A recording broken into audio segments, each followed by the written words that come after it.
Era algo que os médicos mais caros do mundo lhe tinham dito. Ele nunca seria pai. Enterrou essa verdade como se fosse um corpo fundo, em silêncio e para sempre. Era a única ferida que nem o homem mais temido de Nova York conseguia cauterizar com dinheiro ou sangue. Por isso, quando pôs fim à relação com a única mulher que alguma vez amou, disse a si mesmo que era um ato de misericórdia. Disse a si mesmo que a estava a libertar. Nunca lhe contou a verdadeira razão. Foi o seu primeiro erro. O segundo erro foi entrar na escola privada Saint Augustine numa manhã de terça-feira em outubro, quando a luz de outono riscava o passeio, em tons de dourado. E a ver. Ela estava exatamente como se lembrava, os mesmos olhos escuros, a mesma elegância serena, a mesma capacidade de lhe fazer sentir o peito apertado como um punho. Mas ela não estava sozinha. Segurando as mãos dela, vestindo uniformes escolares azuis escuros a combinar, estavam dois meninos pequenos. Dois meninos com o seu maxilar, os seus olhos cinzentos, a sua estrutura óssea, exata e inconfundível. O mais temido chefe da máfia do Nordeste dos Estados Unidos ficou paralisado na calçada de Manhattan. O império inteiro que construíra transformar-se em cinzas no seu peito, porque as crianças que lhe tinham dito que ele nunca poderia ter estavam ali, a uns 3 metros de distância, já com idade suficiente para terem aprendido a andar, a falar e a destruir o seu mundo, sem sequer saberem o seu nome. Se isto já lhe está a acelerar o coração, clique no botão de gosto agora mesmo, subscreva para não perder nenhuma história como esta, e deixe a sua cidade nos comentários. Queremos saber de onde está a assistir. O 54º andar do Ferrara Capitol Building, na Park Avenue, não era um lugar onde os homens levantassem a voz. Não precisavam. Todos os homens sentados à volta da longa mesa de conferências de obsidiana naquela manhã de terça-feira compreendiam, com a clareza particular que vem de testemunhar as consequências em primeira mão, que quanto mais baixo Dominic Ferrara falasse, mais catastrófico seria o resultado para quem quer que tivesse a infelicidade de ser o alvo da sua atenção. Hoje, o alvo era Raymond Colt, o pálido e visivelmente transpirante diretor financeiro do Meridian Shipping Group, uma empresa que, até há aproximadamente 6 semanas, se acreditava ser uma operação independente. Raymond passou 20 minutos a apresentar a sua defesa, expondo folhas de cálculo, faturas e argumentos legais, numa voz que se tornava progressivamente menos firme a cada minuto que passava. Dominic não o interrompeu uma única vez.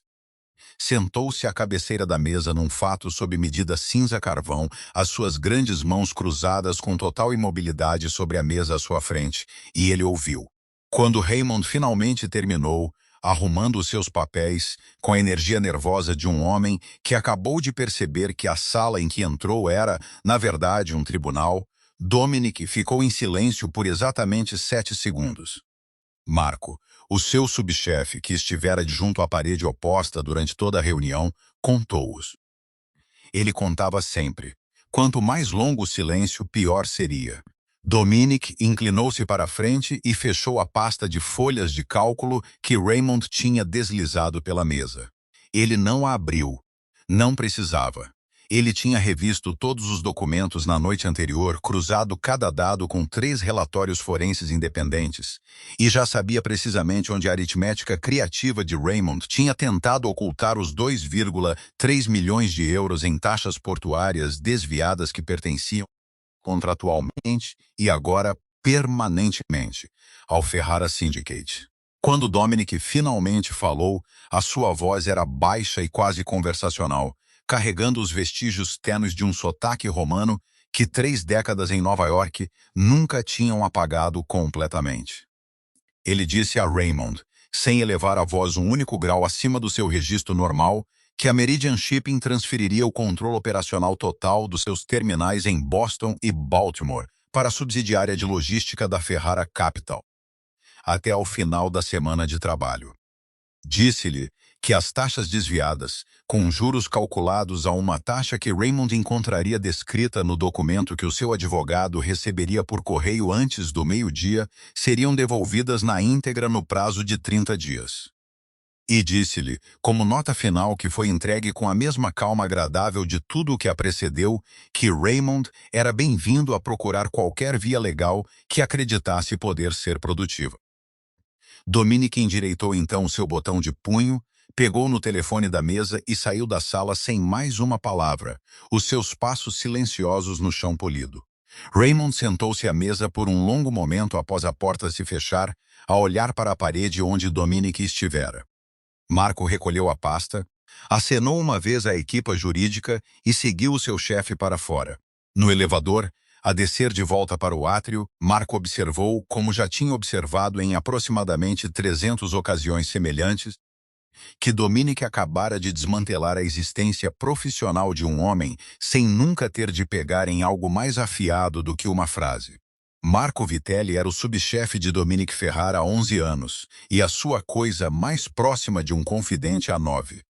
Era um napolitano de ombros largos com uma barba precisamente aparada, um talento para logística operacional e a rara inteligência de saber exatamente quais as observações a expressar e quais a manter seladas atrás dos seus olhos.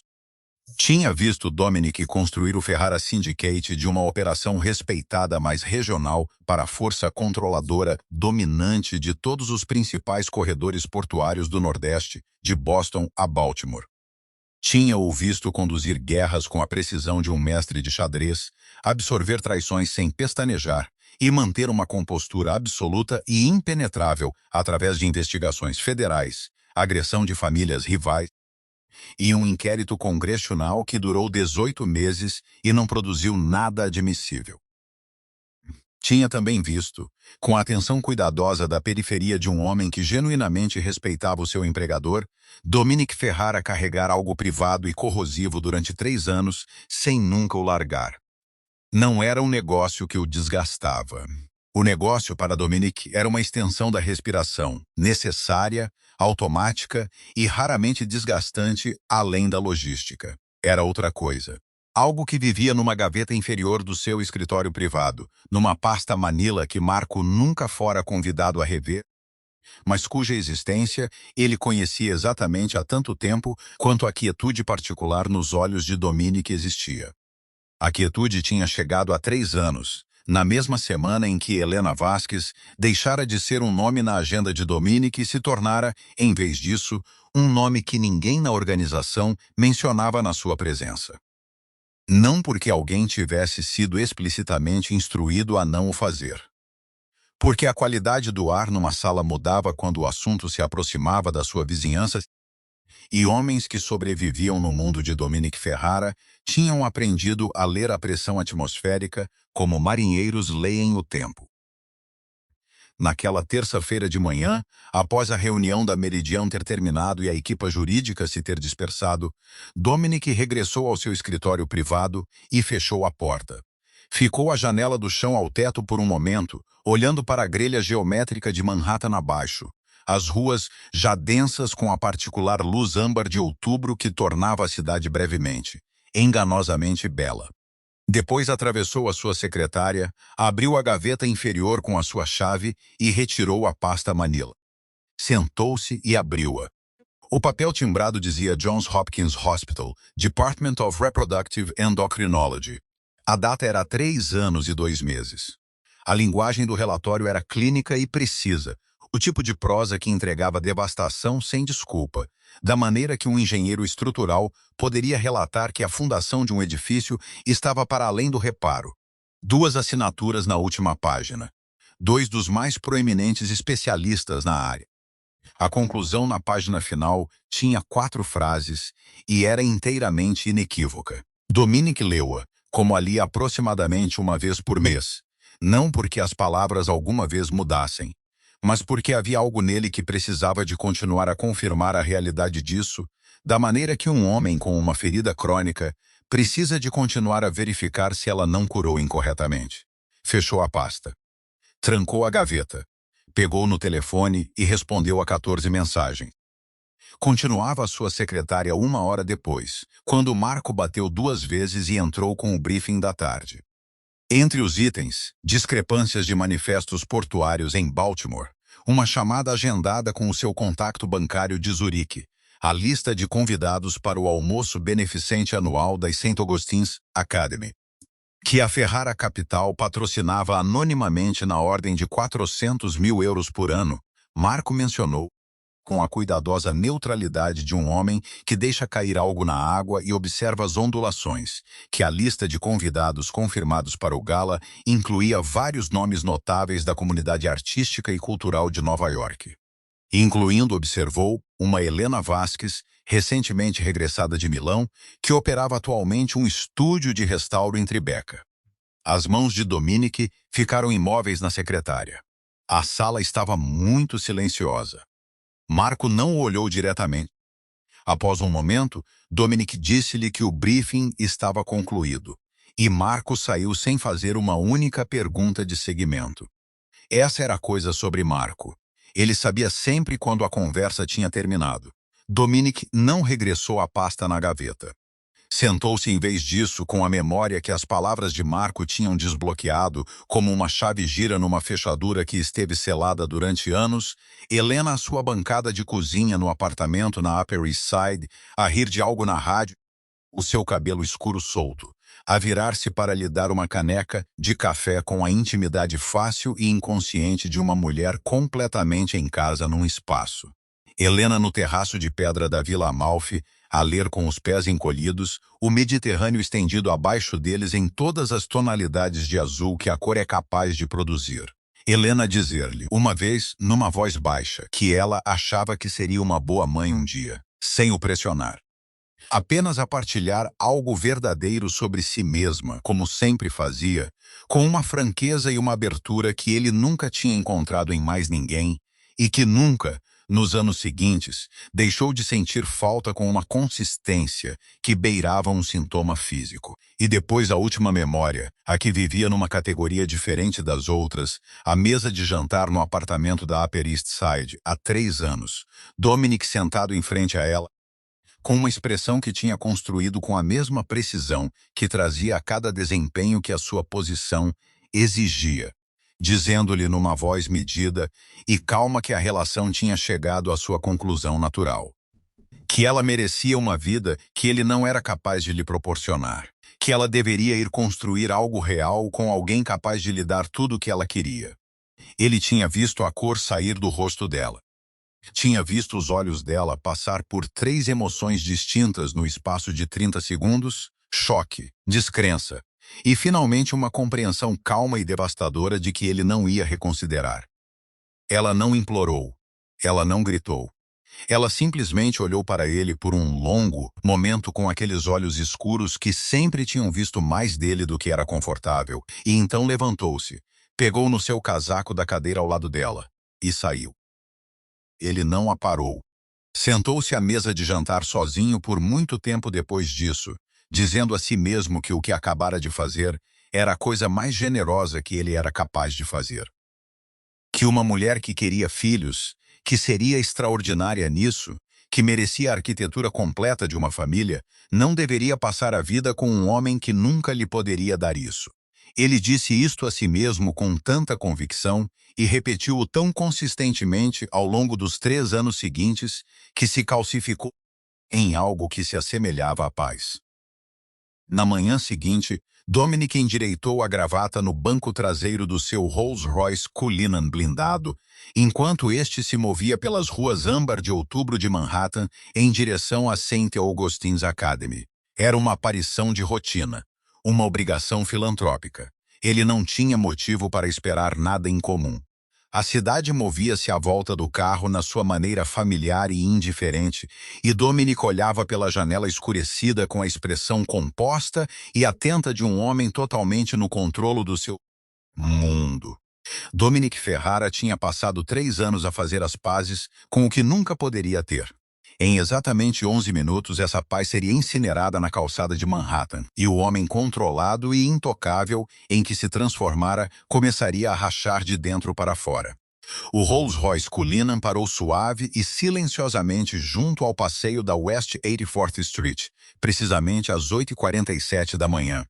O motorista mal tinha engatado o travão de mão antes de a porta de Dominic ser aberta pelo lado de fora por um dos seus 2 seguranças avançados, que tinham chegado 12 minutos antes para fazer uma varredura do quarteirão com a eficiência silenciosa de homens que faziam tudo silenciosamente e eficientemente ou não permaneciam empregados por muito tempo. Dominic saiu para a calçada e endireitou o casaco com um único movimento automático, os seus olhos já a percorrer a fachada da St. Augustine's Academy, com o hábito de varredura treinado de um homem que passou 2 décadas a entrar em salas e ruas, estabelecendo primeiro todas as saídas possíveis. A fachada da escola era exatamente o que 400 mil euros por ano em filantropia anônima compravam. Pedra calcária cor-de-mel, ferragens pesadas de latão nas portas de entrada, degraus com corrimão de ferro ladeados por floreiras esculpidas em pedra que continham as últimas flores cor de ferrugem da estação. A manhã de outubro pairava sobre a rua como algo de uma pintura. Aquela qualidade particular de luz de outono em Nova York que é simultaneamente dourada e melancólica. O tipo de luz que faz tudo parecer mais significativo do que provavelmente é. As árvores que ladeavam o quarteirão tinham virado completamente. As suas folhas formavam um dossel denso de âmbar e vermelho escuro por cima. E o ar carregava aquela mordida limpa e fria que chega à cidade na segunda semana de outubro e não sai até abril. Dominic percorreu os degraus da entrada à procura da diretora da escola, Dr. Patricia Howe, com quem tinha uma breve aparição agendada antes do almoço beneficente. Ele não a encontrou. O que encontrou, em vez disso, tiraria tudo o que ele tinha construído em si mesmo ao longo de 38 anos e reduziria em aproximadamente 4 segundos a algo para o qual não tinha imediatamente um nome. Ela estava agachada na calçada a aproximadamente 30 pés de onde ele estava, de costas parcialmente para ele, a ajustar as alças da mochila nos ombros de um menino pequeno, com a eficiência focada e terna de uma mulher que realizou esta ação exata centenas de vezes e ainda lhe dedicava toda a sua atenção em cada vez. Ela usava um casaco de lã de camelo, cingido na cintura, o seu cabelo escuro solto à volta dos ombros da maneira que sempre caía quando ela não o prendia, o que ela só fazia quando tinha algo formal a fazer. Ela estava a rir suavemente de algo que a criança acabara de dizer, a cabeça inclinando-se ligeiramente para a esquerda da maneira que sempre fazia quando algo a divertia genuinamente em vez de apenas educadamente. A 30 pés de distância, com 3 anos e uma vida inteira demolida entre eles, Dominic reconheceu a inclinação da sua cabeça antes de reconhecer qualquer outra coisa sobre ela. O seu corpo processou quem ela era há aproximadamente 2 segundos, antes de a sua mente estar disposta a confirmar. Helena Vasquez endireitou-se do seu agachamento, alisou a frente do casaco do menino pequeno com ambas as mãos, e depois estendeu-se para sua direita e pegou na mão de uma segunda criança que estivera ligeiramente atrás dela, parcialmente obscurecida. Pegou nas mãos de ambos, uma de cada lado, e virou-se em direção à entrada da escola. Os meninos viraram os rostos para a rua. Um deles avistou o grande carro preto no passeio e estava a puxar ligeiramente pela mão de Helena, a esticar o pescoço para olhá-lo com o fascínio desinibido que as crianças pequenas trazem aos veículos grandes. A luz da manhã iluminou completamente os seus rostos sem piedade, e o coração de Dominic Ferrara não saltou. Não gaguejou. Não deu um solavanco dramático da maneira que as expressões sobre choque cardíaco tendem a sugerir. Simplesmente parou, completamente. Como se algo tivesse entrado no seu peito e fechado um punho à volta dele. Os meninos eram pequenos, compactos e sólidos na maneira de crianças dessa idade, vestindo uniformes azuis escuros a combinar com camisas brancas visíveis nas gargantas e pequenas mochilas estampadas com um padrão repetido de dinossauros de desenho animado em várias cores. Eram inegavelmente crianças de uma beleza de cortar a respiração e usavam a sua cara, não uma semelhança, não uma sugestão de similaridade que exigisse interpretação generosa. Usavam a sua cara com a clareza precisa e inequívoca de um facto biológico que não exigia argumento e permitia nenhuma explicação alternativa. O maxilar era seu, aquela linha forte e ligeiramente quadrada que a sua própria mãe chamava de maxilar Ferrari. A herança que aparecia em todos os retratos masculinos pendurados na casa da sua família em Roma, remontando a gerações. As sobrancelhas eram suas, especificamente à esquerda, que ficava 1 milímetro mais baixa que a direita, uma assimetria tão pequena que a maioria das pessoas nunca a notava, e ainda assim tão consistente em todas as fotografias de Dominic, desde a infância que a sua mãe a chamava de sua assinatura. E os olhos? Os olhos eram o detalhe que completava a demolição de todas as muralhas que ele tinha construído em si mesmo nos últimos 3 anos. Eram cinzentos. Não o cinzento azulado comum e ambíguo que muitas crianças carregam e eventualmente perdem para avelã ou castanho. Eram o cinzento pálido, quase prateado específico que a sua própria mãe descrevia com o orgulho particular de uma mulher napolitana a catalogar os traços mais distintos da sua família como os olhos Ferrara. A cor que aparecia na sua linha tão raramente e tão inconfundivelmente que, quando aparecia, nunca havia dúvida de origem. O irmão mais novo de Dominic carregava-os. Dominic carregava-os. E agora 2 meninos pequenos em mochilas de dinossauro, numa calçada de Manhattan, carregavam-nos. De pé na luz de outubro a olhar para um grande carro preto com a curiosidade inocente de crianças que não tinham ideia de que estavam a olhar diretamente para o seu pai. Marco Vitelli, a andar 2 passos atrás de Dominic, como sempre fazia, notou que o seu chefe parara de se mover. Isto não era, em si, um evento incomum. Dominic frequentemente parava no meio do trânsito para pensar, para observar ou para tomar uma decisão que exigia quietude. Mas a qualidade desta quietude em particular era totalmente diferente de tudo o que Marco tinha testemunhado em 11 anos a trabalhar ao lado deste homem. O corpo de Dominic não tinha adotado a quietude deliberada e contida de um homem que escolhe fazer uma pausa.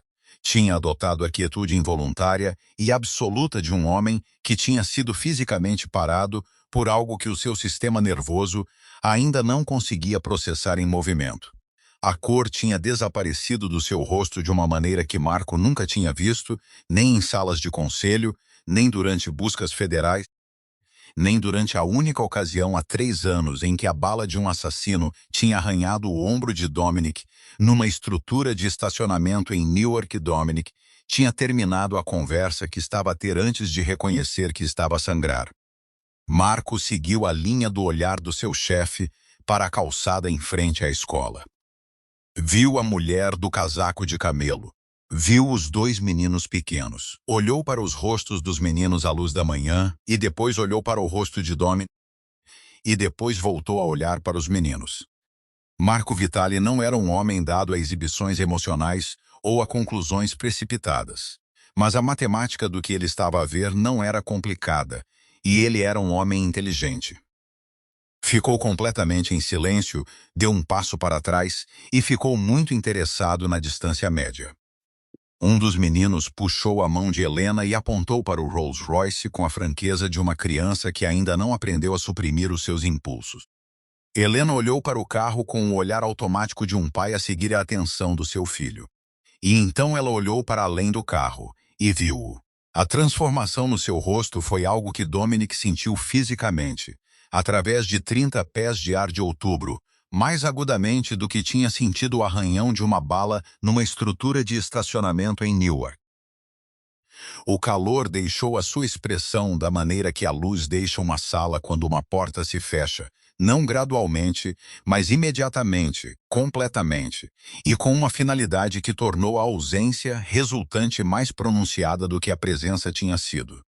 O que a substituiu não foi raiva, não choque, não o visível sofrimento de uma mulher apanhada desprevenida por algo para o qual não se tinha preparado. O que a substituiu foi uma máscara, e a coisa aterradora sobre a máscara era que claramente não era a máscara de pânico improvisada de uma mulher a tentar compor-se.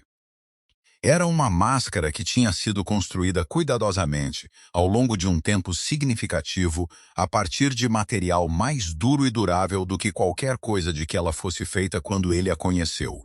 Ela preparara para isto. Talvez não especificamente para este momento, não para esta calçada exata, mas para a possibilidade dele. Ela preparara-se para a possibilidade de o ver novamente e construir algo para usar quando isso acontecesse. E a existência dessa construção, os 3 anos de trabalho silencioso e privado que representava, atingiu Dominique com um impacto que nenhuma coisa física alguma vez conseguira. Ela não vacilou. Não desviou o olhar.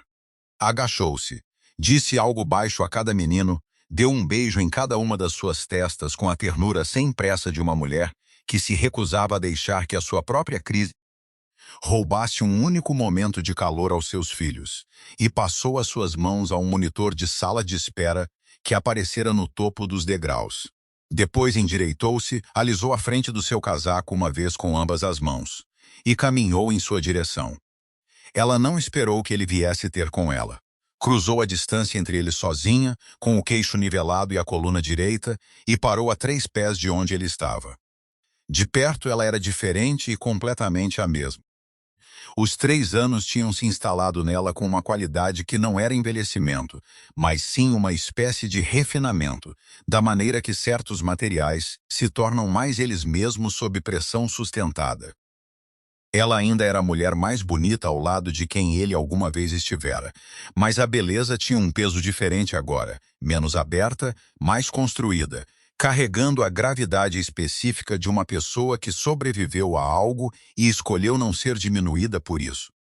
Ele podia ver, se olhasse com cuidado, os tênues vestígios de dor antiga sob o exterior composto, da maneira que se pode ver o fantasma de uma cor anterior numa parede que foi repintada. Ela não tinha sido intocada pelo que ele fez. Ela simplesmente se recusara a ser definida por isso. Ela não era a rapariga que ele deixara. Era algo mais duro e mais magnífico, e a visão dela atingiu-o num registro tão abaixo do pensamento racional que ele não tinha resposta apropriada preparada. Ela olhou para ele por um momento com aqueles olhos escuros que sempre tinham visto mais dele do que era confortável e disse o seu nome, apenas o seu nome. Uma palavra, 2 sílabas, entregue num tom inteiramente calmo e inteiramente devastador. Dominique. Ele disse o dela de volta. Helena. A sua voz saiu errada, mais baixa do que pretendia, despojada de toda a autoridade particular que 20 anos a comandar homens perigosos tinham construído no seu registro vocal. Saiu como algo mais próximo do que ele soava antes de tudo isso. Não estava habituado à sua própria voz falhar. Ficou na luz de outubro numa calçada de Manhattan e não tinha ideia do que dizer a seguir, o que era uma condição que não experimentava desde os 19 anos. O silêncio entre eles durou o suficiente para ser a sua própria declaração. Então, porque só havia uma pergunta a qual o seu corpo inteiro estava orientado, apenas um cálculo que a sua mente estivera a fazer desde o momento em que viu aqueles olhos cinzentos e aqueles rostos pequenos, ele perguntou-a. Manteve a voz o mais baixa e controlada que conseguiu. Quão velhos eles são? O maxilar de Helena apertou-se. Foi a única concessão visível que fez ao facto de a pergunta lhe custar algo. 2 anos e meio, disse ela. Ela manteve o olhar dele enquanto falava e continuou a mantê-lo enquanto a matemática se montava no seu peito com a lentidão e a precisão rangente de placas tectônicas a moverem-se. 2 anos e meio. Ele tinha terminado a relação com Helena há 3 anos e 2 meses. Ela estava grávida. Ela estava a carregar os seus filhos quando ele se sentou em frente a ela à sua mesa de jantar e realizou a sua cuidadosa, cirúrgica e bem-intencionada demolição de tudo o que tinham construído juntos. E ela não lhe tinha dito. Ela levou-se a si e aos seus filhos inconscientes para Milão, construiu uma vida lá com a competência extraordinária e feroz que aparentemente caracterizava tudo o que ela fazia. Regressou a Nova York, estabeleceu uma carreira, criou 2 meninos sozinha através de todos os primeiros momentos que a paternidade contém e ela nunca lhe disse uma única palavra. Ele abriu a boca. Não tinha ideia do que ia sair dela, mas abriu-a porque a alternativa era ficar ali em silêncio enquanto toda a sua compreensão dos últimos 3 anos se reorganizava em algo insuportável. Helena parou-o antes que ele produzisse uma única sílaba.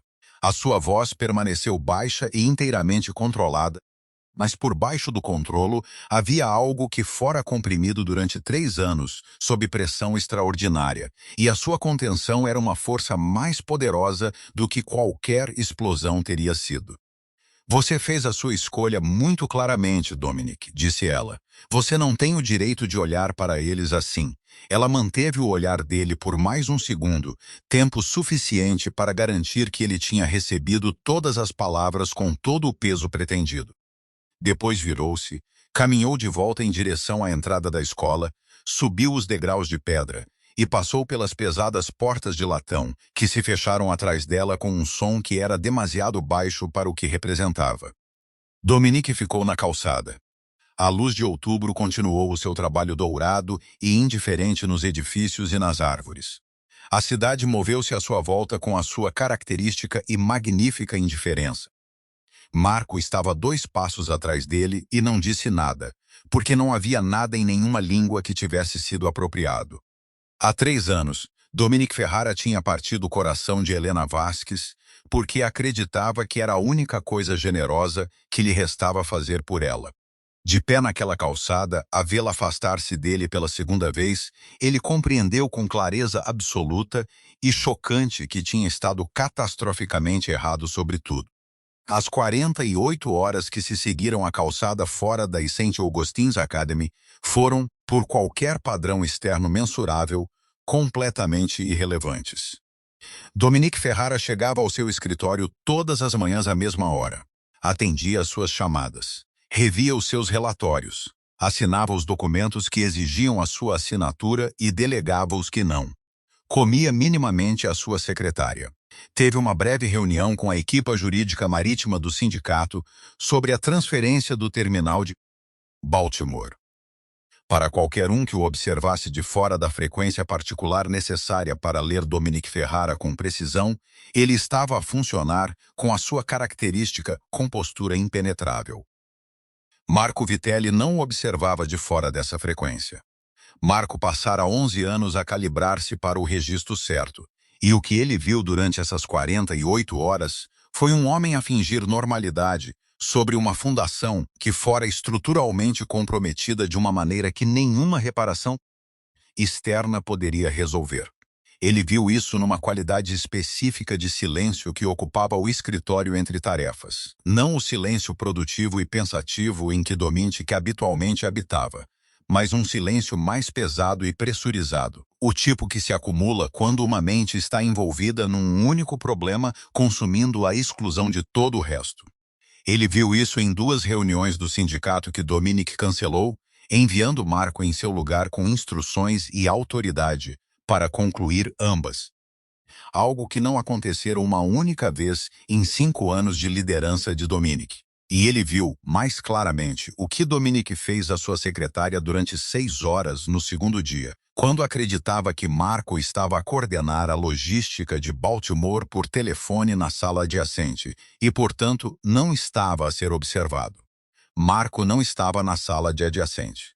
Marco estava no corredor fora do escritório de Dominic, com a porta aberta exatamente 4 centímetros, a observar o seu empregador sentado à sua secretária com a pasta médica de Johns Hopkins aberta à sua frente, a ler e a reler o seu conteúdo com a atenção focada e desesperada de um homem que procura num documento uma resposta diferente da que ele contém. Ele leu-o como se relê uma frase que tem a certeza de ter mal interpretado, certo de que a interpretação correta está lá em algum lugar, se simplesmente aplicar escrutínio concentrado o suficiente. Sentou-se com aquela pasta durante 6 horas. Não fez uma única chamada telefônica durante essas 6 horas. Não comeu. Não se moveu da secretária, exceto uma vez para ficar à janela durante aproximadamente 10 minutos com as mãos nos bolsos. E o olhar fixo em algo consideravelmente mais distante do que o horizonte de Manhattan. Depois voltou à secretária e abriu a pasta novamente. Marco voltou silenciosamente à sala adjacente e não mencionou o que tinha visto.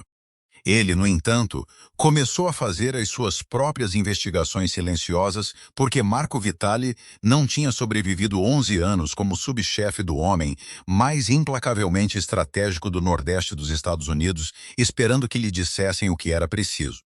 Na manhã do terceiro dia, uma mulher chegou à entrada privada do penthouse de Dominic, na Park Avenue, às 7h, escoltada por dois dos seus seguranças mais seniores sob condições de confidencialidade absoluta, o que significa que nenhum nome em nenhum registro digital, nenhuma filiação profissional registrada em qualquer lugar no sistema de visitantes do edifício, e um acordo de não divulgação do tipo que acarreta consequências muito além do que qualquer tribunal poderia impor. A doutora Adisa Okafor tinha 51 anos, era nigeriana britânica e detinha nomeações conjuntas no Karolinska Institute em Estocolmo e na Rockefeller University em Nova York. Era, sem debate significativo na comunidade acadêmica relevante, a principal geneticista reprodutiva atualmente a exercer no mundo. Publicou 114 artigos revistos por pares. Foi consultada por 3 chefes de Estado. Cobrava taxas que faziam a equipa de médicos existente de Dominic parecer econômica. Chegou carregando uma pasta de couro estruturada e com uma expressão de compostura profissional que não foi totalmente intimidada pelo penthouse, pelo detalhe de segurança ou pelo homem que a esperava à janela, o que disse imediatamente a Dominic que ela era exatamente quem ele precisava. Ele enviara-lhe o relatório de Johns Hopkins eletronicamente às 2h da manhã, 3 dias depois da calçada. Ela lera-o antes de chegar.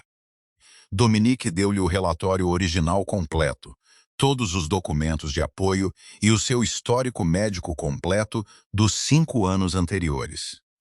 Trabalhou na sala médica privada do penthouse durante 2 horas, realizando novos testes com o equipamento que a sua equipa tinha enviado à frente na noite anterior, revendo os dados originais com atenção forense particular de um especialista a avaliar a conclusão de um colega em vez de a aceitar. Quando terminou, sentou-se em frente a ele à mesa de jantar com os seus resultados, arranjados à sua frente em ordem precisa, e entregou as suas descobertas com a clareza direta e sem rodeios de uma mulher que passara 30 anos a dizer às pessoas verdades difíceis, e que há muito concluíra que a franqueza era a única forma de compaixão que realmente servia alguém. Ela disse-lhe que o diagnóstico original tinha sido tecnicamente preciso. Ela disse-lhe isto primeiro, clara e inequivocamente, porque a precisão o exigia. Os 2 médicos de Johns Hopkins que assinaram aquele relatório eram excelentes clínicos a trabalhar com os dados disponíveis na época, e a sua conclusão era razoável, dado o que podiam observar. O que eles não podiam ter previsto, explicou ela, era a etiologia específica da sua condição. Os testes que ela realizara naquela manhã, cruzados com o cronograma do seu histórico médico e 2 marcadores genéticos, que não tinham feito parte do rastreio original, indicavam que a sua infertilidade no momento do diagnóstico resultara de um evento autoimune grave, o corpo em condições de estresse extremo e prolongado, voltando certos processos regulatórios contra si mesmo com uma precisão e completude que imitavam danos permanentes. Os médicos originais viram o resultado e descreveram-no corretamente. O que eles não tinham identificado era a causa, e a causa importava enormemente. Porque eventos autoimunes deste tipo específico, numa percentagem muito pequena de casos, ela fez uma pausa aqui, não para efeito dramático, mas porque a precisão exigia a pausa. Resolvem-se.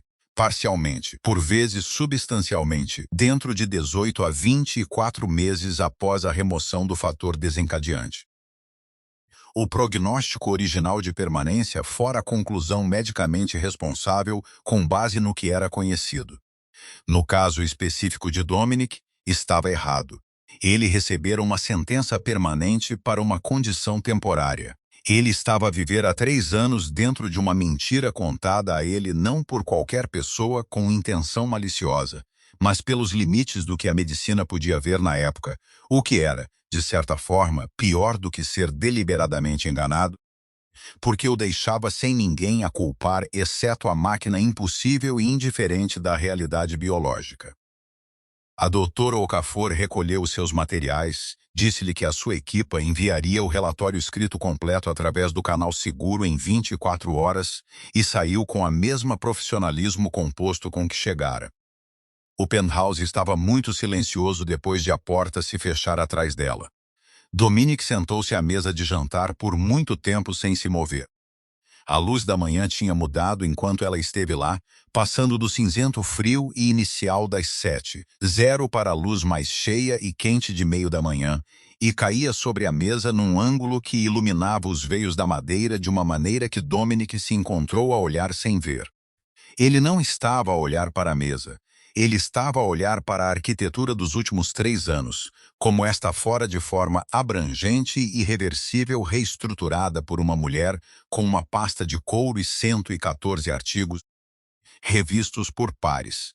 Ele terminara a relação com Helena Vasquez porque 3 médicos lhe disseram que ele nunca poderia ter filhos. E Helena falara abertamente de querer uma família. E ele decidira, sozinho, na arrogância particular de um homem habituado a tomar decisões unilaterais sobre as circunstâncias de outras pessoas em nome de as proteger, que a coisa misericordiosa era remover-se antes que ela desperdiçasse mais da sua vida num futuro que ele não podia proporcionar. Ele disse a si mesmo que era sacrifício. Ele disse a si mesmo que era amor expresso como disciplina, como restrição, como a vontade de absorver o custo de uma decisão difícil para que alguém de quem ele gostava não tivesse de o fazer. Ele vestira um ato catastrófico de arrogância unilateral com o manto da nobreza e depois usara esse manto durante 3 anos sem nunca examinar o tecido por baixo. Ele não fizera um sacrifício nobre. Ele cometera um erro catastrófico e irreversível, e depois passara 3 anos a chamar-lhe outra coisa. E a distinção entre essas duas coisas era tão enorme e tão final que se instalou no seu peito agora como se algo estrutural tivesse cedido. Continuava à mesa 1 hora depois, quando Marco bateu uma vez e entrou, trazendo 2 cafés e uma expressão particular de um homem que tem informação para entregar e já decidiu a sequência precisa em que a entregar. Marco sentou-se sem ser convidado, um de aproximadamente 3 comportamentos que se permitia sem autorização explícita, e colocou um café em frente a Dominic. Depois colocou uma única folha de papel na mesa, virada para baixo, e começou com o que descreveu como a inteligência base sobre a situação atual de Helena Vasquez, que ele tinha compilado nas últimas 48 horas através de canais que eram totalmente indetectáveis e totalmente completos. Helena dirige um pequeno estúdio de restauro de arte na Light Street, em Tribeca, ocupando o resto do chão de um edifício de armazém convertido. O estúdio tinha uma reputação modesta, mas genuinamente respeitada na comunidade cultural e de museus de Nova York.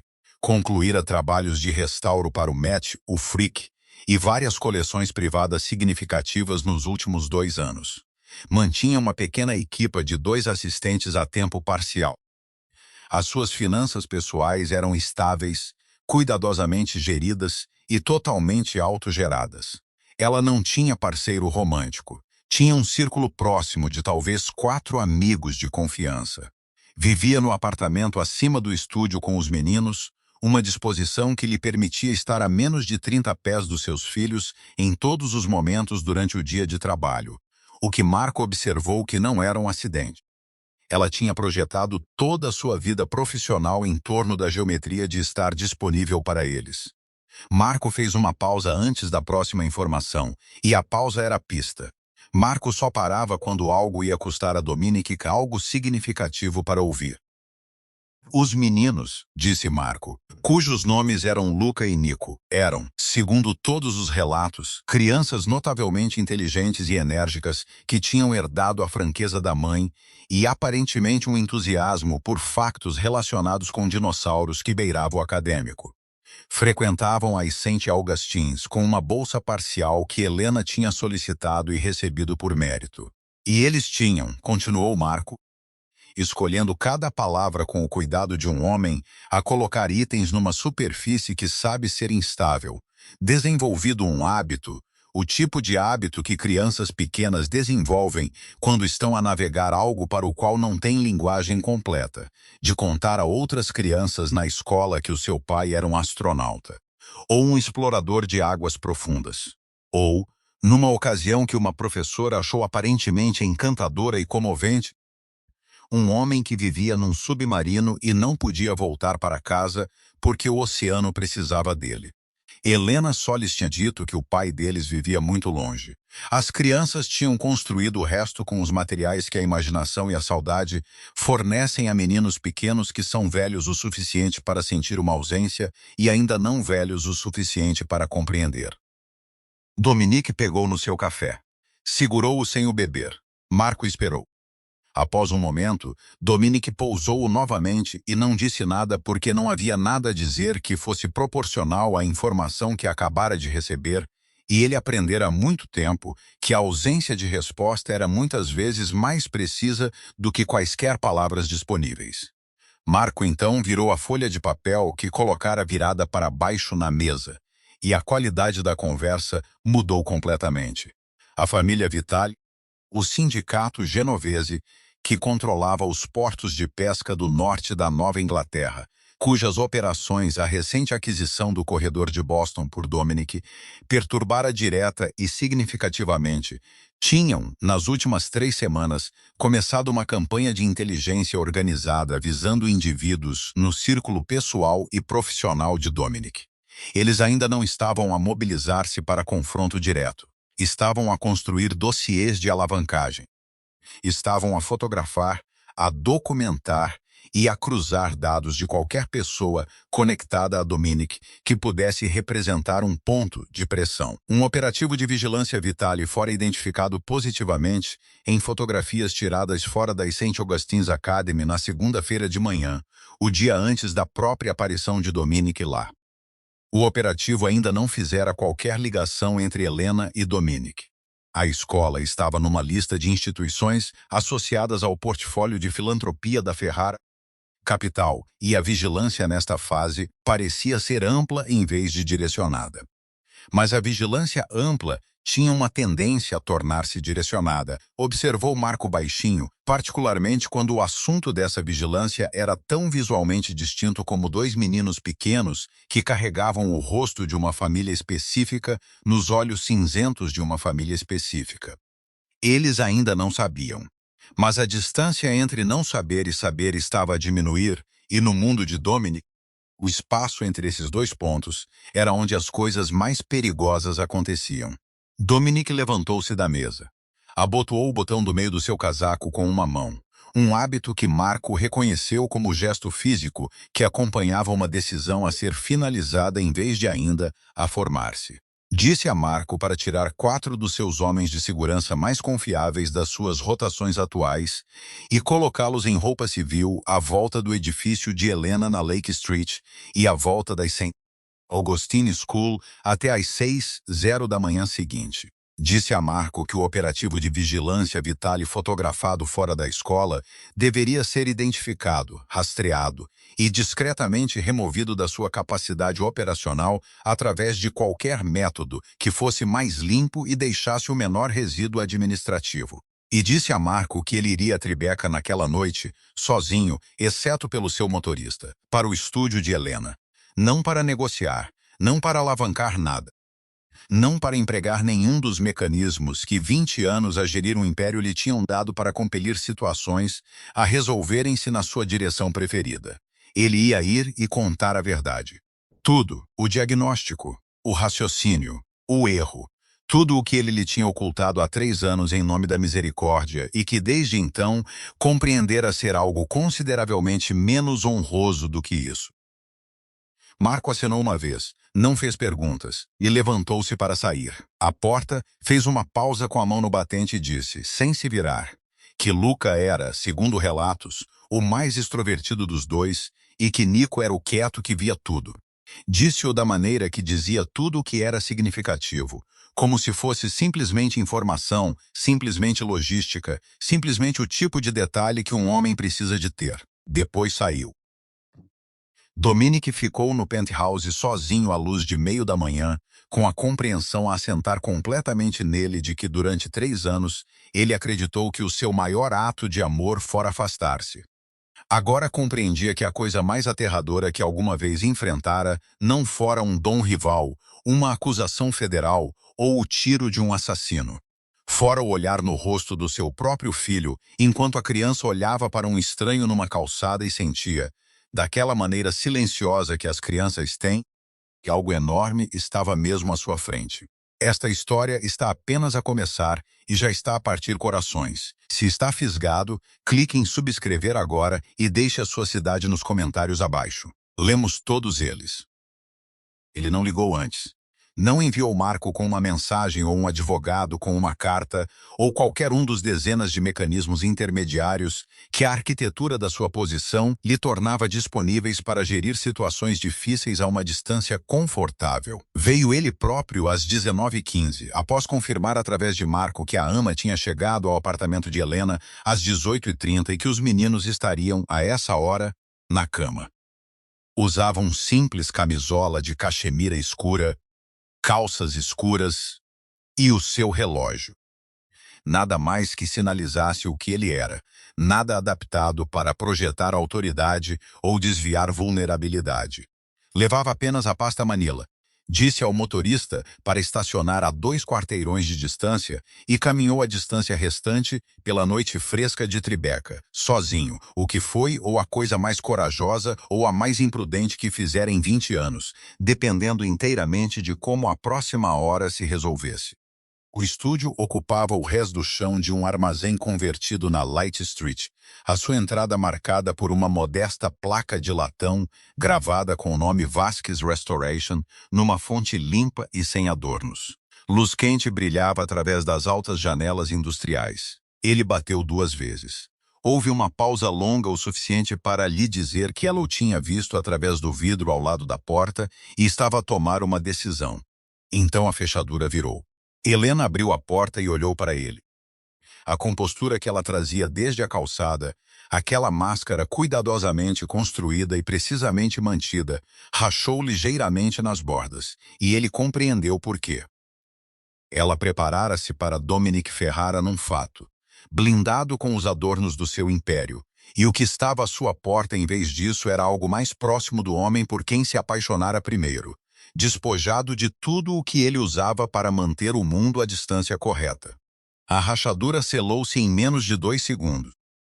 5 minutos, disse ela e abriu a porta. O estúdio estava quente e cheirava a óleo de linhaça, verniz velho e o particular cheiro seco e mineral de tela envelhecida. 3 grandes pinturas em vários estágios de restauro ocupavam cavaletes ao longo da parede do fundo, as suas superfícies iluminadas por lâmpadas de luz diurna, ajustáveis posicionadas com a precisão de uma mulher que compreendia que a forma como se ilumina uma coisa danificada determina se consegue ver o que precisa de ser salvo. Pequenos frascos de vidro de pigmento e solvente estavam arranjados em prateleiras com uma ordem meticulosa que contrastava completamente com a natureza criativa do trabalho que serviam. Pincéis delicados jaziam em filas graduadas numa longa mesa de trabalho, organizados por tamanho e tipo de cerdas, cada um limpo. A sala era o espaço de trabalho de uma mulher que passara 3 anos a reconstruir o seu mundo, uma ação cuidadosa e disciplinada de cada vez que canalizara toda a sua força do que tinha sobrevivido para o trabalho de salvar coisas que tinham sido danificadas pelo tempo, negligência ou catástrofe. Dominic absorveu a sala num único olhar e compreendeu tudo. Sentou-se à mesa de trabalho em frente a ela, colocou a pasta na superfície entre eles e contou-lhe tudo. Contou-lhe sobre o diagnóstico na exata linguagem clínica que os médicos tinham usado porque ela merecia precisão em vez da sua versão editada. Contou-lhe sobre as 2 assinaturas no relatório de Johns Hopkins, a finalidade do prognóstico, a linguagem médica específica que se traduzira na sua mente numa sentença para a qual ele não tinha mecanismo de apelo. Contou-lhe sobre a decisão que tomara, sozinho, sem consulta, sem lhe perguntar o que ela queria ou o que ela podia suportar, de terminar a relação antes que ela investisse mais da sua vida num futuro que ele acreditava não poder fornecer. Contou-lhe que acreditara que era misericórdia. Deslizou a pasta pela mesa de trabalho na direção dela. Helena não a tocou. Sentou-se com os braços cruzados e o maxilar cerrado e os seus olhos escuros fixos no seu rosto com a atenção focada e implacável de uma mulher determinada a ouvir cada palavra sem permitir que nada a atingisse antes de a ter processado completamente. Quando ele terminou, ela ficou em silêncio por muito tempo. O estúdio segurou o silêncio à volta deles sem pedir desculpa. Quando falou, a sua voz estava controlada. Era a mais controlada que ele alguma vez a ouvira, e ele conhecera em todos os registros emocionais que ela possuía, e ele compreendeu imediatamente que o controlo não era compostura. Era contenção. Era a restrição deliberada e esforçada de algo vulcânico que ela decidira, por razões da sua própria dignidade, não libertar sem precisão. Ela disse-lhe que estava grávida de 4 semanas quando ele se sentou em frente a ela à sua mesa de jantar e entregou a sua saída cuidadosa e sem sangue. Disse-lhe que descobrira 3 dias depois de chegar a Milão, sozinha num apartamento mobiliado com um teste de uma farmácia na esquina, sem ninguém a quem ligar porque a pessoa a quem ligaria era a razão pela qual ela estava lá. Contou-lhe sobre o primeiro trimestre, o luto e o terror a correr em paralelo e inseparáveis, a levantar-se todas as manhãs e a escolher, deliberadamente, continuar porque a alternativa era permitir que o que ele fizera determinasse a forma do seu futuro, e isso era a única coisa que ela se recusava a dar-lhe.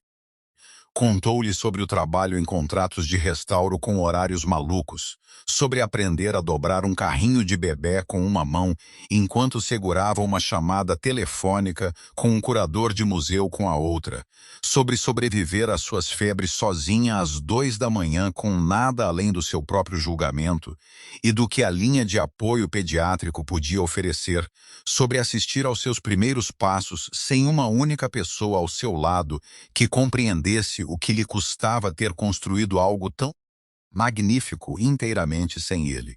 Ela disse-lhe que a decisão dele de fazer a escolha dela por ela, de determinar unilateralmente o que ela podia suportar, do que ela deveria ser protegida, foi o mais profundo desrespeito que alguma vez lhe fora demonstrado por outro ser humano. Não porque ele tivesse partido, ela sobrevivera à partida dele, mas porque ele olhara para ela, uma mulher que enfrentara todas as coisas difíceis na sua vida com olhos claros e a sua capacidade total, e decidira que ela precisava de ser gerida em vez de confiada. Ela não era uma coisa frágil a necessitar de manuseamento cuidadoso. Era uma mulher que merecia a verdade, e ele roubara-lhe em nome de amar, e essas duas coisas não podiam coexistir, por mais generosas que as suas intenções tivessem sido. O estúdio estava muito silencioso quando ela terminou. Dominique manteve o seu olhar e não desviou, porque ela merecia isso dele, no mínimo. Então contou-lhe sobre a doutora Okafor. Contou-lhe sobre o evento autoimune, a natureza temporária do que os médicos originais tinham diagnosticado como permanente, os novos testes e os seus resultados. Contou-lhe, na mesma linguagem precisa que usara para o resto, que o sacrifício que fizera fora construído sobre informação incorreta, que o prognóstico tinha estado errado, que os 3 anos e tudo o que continham fora construído sobre uma fundação que não se aguentava. Helena olhou para ele por um longo momento depois de ele terminar. A sua expressão passou por algo complexo e privado que ele não tinha o direito de interpretar. Então ela riu. Foi um único som, agudo e totalmente sem humor, o tipo de som que carrega mais devastação do que chorar porque já passou pelo luto e saiu do outro lado para algo mais frio. Então você destruiu-nos por nada, disse ela. Não uma pergunta, um veredito. Dominique não tinha resposta adequada. Não disse nada, que foi a única resposta honesta disponível para ele. Após um momento, perguntou-lhe baixinho por que escolher os nomes Luca e Nico.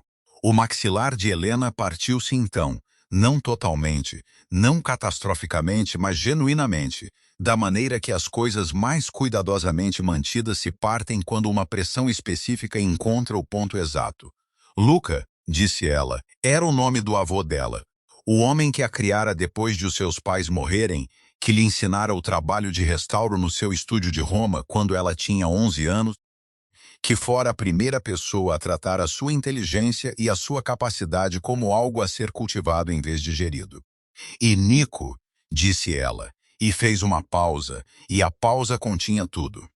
Nico era o nome que Dominic dissera apenas uma vez na sua presença, no terraço Amalfi, numa noite em que a sua guarda estava baixa da maneira que só estava com ela, quando ele lhe contara sobre o seu irmão mais novo que morrera aos 19 anos num acidente de carro perto de Nápoles, e como a perda tinha rearranjado tudo nele que veio depois. Ela nunca mais mencionara isso porque entendia que era algo que ele lhe dera num momento raro e desarmado, e ela não tinha intenção de o usar descuidadamente. Mas ela lembrava-se. E quando seu segundo filho nasceu e ela o segurou e olhou para o seu rosto, ela chamou-lhe Nico porque uma parte dela, mesmo então, mesmo depois de tudo, queria honrar o luto do homem que a destruíra. Dominique desviou o olhar dela. Olhou para a pintura na tela mais próxima. Uma paisagem, parcialmente restaurada, as suas secções danificadas cuidadosamente despojadas até a camada original por baixo. Olhou para ela durante tempo suficiente para que olhá-la se tornasse necessário por razões que nada tinham a ver com a pintura. O seu telefone vibrou contra a sua coxa, 3 pulsos curtos. A frequência de emergência, ele atendeu o telefone, virando-se ligeiramente da mesa. Marco falou durante 45 segundos. Dominique ouviu sem interromper. Quando a chamada terminou, ele pôs o telefone no bolso e levantou-se. A transição foi instantânea e total. O homem cru e exposto que estivera sentado à mesa de trabalho de Helena desapareceu simplesmente, e o que o substituiu foi o dom completo e operacional. Os seus olhos cinzentos a moverem-se para a janela do estúdio com a precisão de varredura de um homem a avaliar um perímetro. Atravessou a janela e olhou para a rua sem tocar no vidro. Helena observou a transformação do outro lado da sala em completo silêncio. Um operativo Vitale fora fotografado fora do edifício há 20 minutos. Uma fotografia de Helena e dos meninos, tirada à distância com uma lente longa, fora interceptada num canal de comunicações encriptado Vitale juntamente com o seu nome. Eles tinham feito a ligação. Ele virou-se de volta para ela. Arrume uma mala para você e para os meninos, disse ele. Tem 20 minutos. Helena levantou-se. Dominique, eu não vou simplesmente Helena. A sua voz era baixa e absoluta, despojada de tudo exceto o peso do que ele lhe estava a dizer. Há homens lá fora agora que vão usar os nossos filhos para me pôr de joelhos. Por favor. Ela nunca o ouvira usar essa palavra. Em 3 anos de o conhecer no seu íntimo e no seu mais ofendido, ela nunca o ouvira dizer por favor. Ela olhou para ele por 3 segundos. Depois virou-se e foi para o andar de cima arrumar as malas. Há 3 anos, Helena saíra do mundo de Dominique Ferrara e construíra algo bonito e inteiramente seu a partir dos destroços que ele deixara para trás. Agora vê-lo parado à sua janela com o maxilar cerrado e os olhos a varrerem a rua abaixo com precisão predatória, ela compreendeu que a parede entre o mundo dele e o dela sempre fora uma ilusão, e ela acabara de cair. A casa geminada no West Village era quente e deliberadamente humana. Tapetes grossos, iluminação suave, uma cozinha abastecida que não se parecia nada com a operação tática que realmente era. Helena instalou os meninos em menos de 40 minutos. Luca e Nico adormeceram antes das 9h, profundamente e completamente, da maneira que só as crianças conseguem dormir com todo o corpo, como se o mundo tivesse concordado em esperar. Dominique estava na entrada da cozinha, a falar com Marco sobre coordenadas de contra-vigilância, quando Luca apareceu. Parou e olhou para cima com uma avaliação completamente desinibida que as crianças pequenas usam antes de o mundo lhes ensinar boas maneiras. Dominique terminou a chamada. Você é muito alto, disse Luca. Sou, respondeu Dominique. Você é polícia? Não. Então o que faz? Dominique agachou-se ao nível exato dos olhos do menino e descobriu-se pela primeira vez em 20 anos, inteiramente sem resposta. Olhou para o rosto do seu filho, os olhos cinzentos, o seu maxilar. Eu protejo as pessoas, disse ele finalmente. Luca considerou isto seriamente.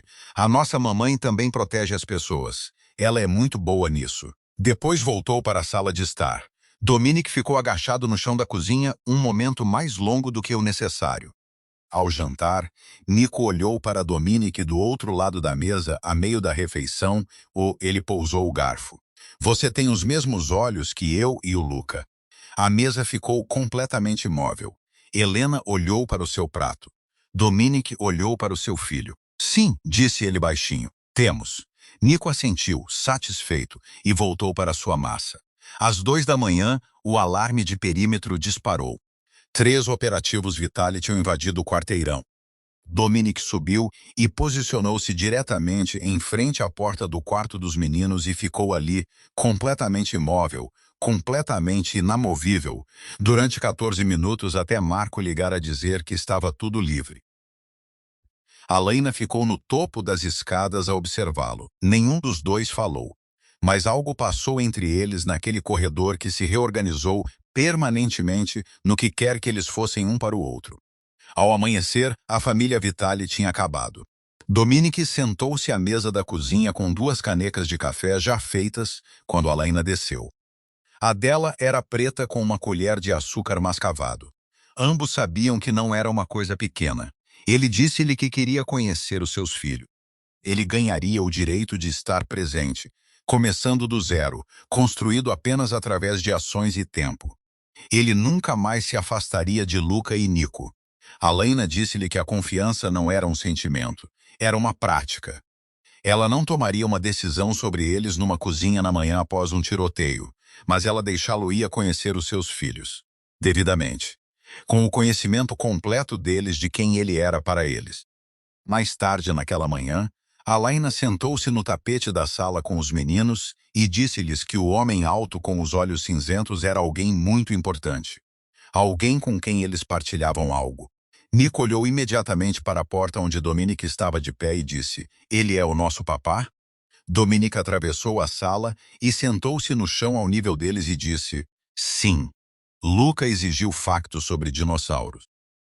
Dominic disse-lhe que os pinossauros era mais longo que o T-Rex, informação que Marco entregara através do auricular 11 minutos antes, porque Dominic Ferrara se preparava para todos os campos de batalha. Nico simplesmente subiu para o seu colo, enfiou a cabeça debaixo do seu queixo e ficou imóvel. Os braços de Dominic fecharam-se à volta dele com a reverência de um homem a segurar algo tão precioso que o medo e o amor eram inteiramente indistinguíveis. Helena observou da porta. Ela não o perdoou. O perdão era um caminho mais longo do que uma manhã, mas permitiu-se pela primeira vez em 3 anos acreditar que o que estava quebrado poderia valer o trabalho de restauro. Afinal, ela era uma mulher que construíra sua vida inteira em torno dessa crença. Então ela afastou-se do batente da porta, caminhou para a cozinha e chamou por cima do ombro. Os meninos gostam de panquecas de mirtilo aos sábados de manhã. Era o menor ramo de oliveira possível. Era também tudo. Alguns homens constroem impérios. Dominic Ferrara acabara de descobrir que o único reino que valia a pena ter já o esperava num tapete de sala de estar. Se esta história o destruiu da melhor maneira possível, esmague o botão de gosto, clique em subscrever para nunca perder um único capítulo de histórias como esta e deixe a sua cidade nos comentários agora mesmo. Queremos ver até onde esta história viajou pelo mundo.